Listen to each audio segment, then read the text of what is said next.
With the first pick in the 2022 NBA Draft, the Orlando Magic select Paolo Banchero from Duke University. Yo, what's going on, guys? It's your boy Jalen here, and today we're back with a brand new NBA video. And today I'm going to be talking about a player that needs absolutely zero introduction, and that is Paolo Banchero.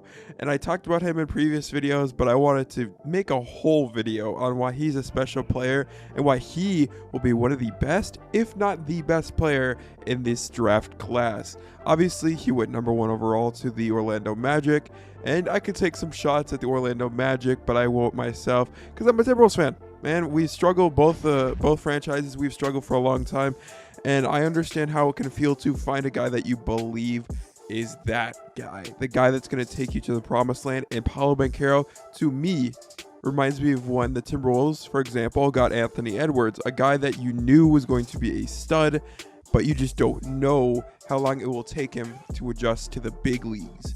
And I want to go over some of his summer league stuff, some of his just pro-am stuff, and of course some of his college stuff to explain to you guys why I personally believe he is the real deal, besides the normal stuff that everyone already knows. And now when I say that stuff that not everyone else knows, I don't mean I'm going to bring up some obscene stat that you have never heard before, because let's be honest, with Paolo Banchero, you probably heard just about every stat that could be imaginably heard about him because he's been that special, right? Paolo has been a fantastic player out of Duke. He led Duke to a very successful season and led that whole team really, it's Duke, so you're like, well, they're always going to be good, but you don't know if they're going to have that player. You know what I mean? The guy that's going to be the next big thing. Most of the time they do, but sometimes they don't. And this draft class, they ended up having that big thing. But we can go over the college stats all we want. Looking at it, goes 17 points per game, which is very, very good for the college game because college scoring isn't as big of a thing as, the NBA is and all that. Look at his 3-point percentage, and it's like basically 34%. And in college, that's fine, at least in my opinion. That's perfectly fine for a power forward, 6'10" guy that's going to be playing a lot of great defense for his size, and also playmaking at a great level for his size. So shooting through 34% really gives me hope that he can become a at least decent NBA three-point shooter. And we saw that in the summer league, how he was a pretty solid three-point shooter, and you're seeing it in the pro-am. And you can take that with what you wish. You could say, oh, well, pro-am matters because you get to see his bag a little bit, or you could say it doesn't matter at all because they're playing plumbers. It really depends on how you view it. But personally, I like to look at the more simple things when we're talking about pro-am, more so just open shot percentage and different things like space creation. And once you create that space, are you able to knock down the shot? Those type of things. Because in the pro-am, obviously, you're not going to see great defense, if any defense at all. So then we can look at when he is open, when he does have the opportunity to make a shot or take a shot, does he take advantage of that opportunity? And does he make that shot that he does take?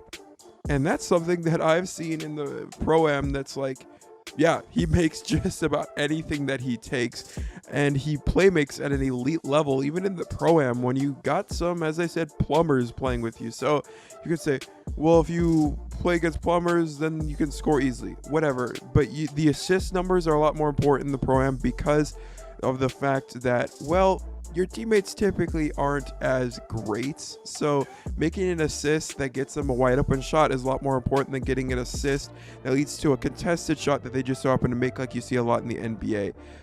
So that's something that I wanted to point out, and I might just be rambling on that point, but that's something I've noticed. He knows the right passes, how to get players open, and he knows how to create his own shot, which is very important for the NBA level. He showed that exactly the same thing in the summer league. So if you want to say the pro-am doesn't really count, then, well, I say he did the same thing in the summer league. So summer league showed me that he can do it, and then obviously we'll see in the NBA. I expect a longer transition period. I wouldn't say a struggle by any means, but seeing a guy like Paolo Banchero should be able to play make right off the bat. Might have some sloppy turnovers, but I wouldn't say that's too much of a problem as he's a very, very smart passer. Shooting percentage probably will struggle a little bit as most rookies go, especially a guy like Paolo where he he is not afraid to take any shot, right? You can look at some of the higher scoring guards. I know he's not a guard, but a guy that can knock down a shot, or a guy that's not afraid to take a shot, like Anthony Edwards in his rookie year.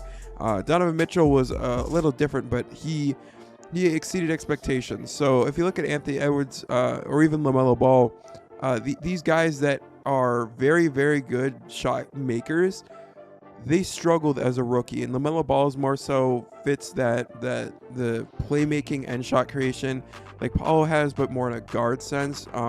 LaMelo, he struggled big time in his shot percentage as a rookie, so I expect Paolo to do pretty much the exact same thing, but Paolo could end up becoming like a Evan Mobley type of player where he's just knocking down everything. So we can see, and we'll end up seeing what ends up happening.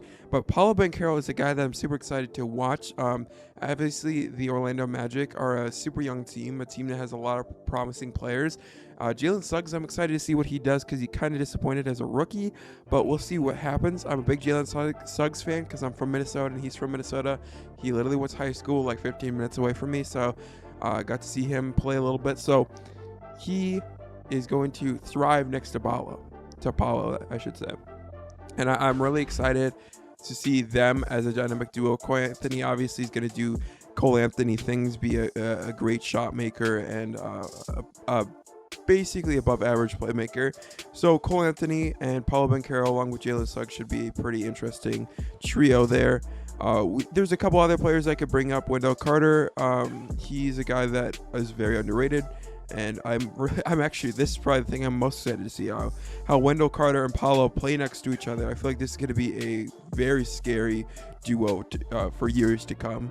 Wendell Carter is already a very good player, and he is really underrated by most players, and not, I shouldn't say players, but most fans of pretty much any other team besides the Magic. So I'm excited to see what this young core can do for the Orlando Magic, and Paolo's only going to add to it. I think Paolo's going to be the best player out of their core here, but that's what you need. You need a guy that goes number 1 overall that can carry everyone and get them all together as a collective unit to become successful, and I feel like that's what Paolo Banchero is going to do.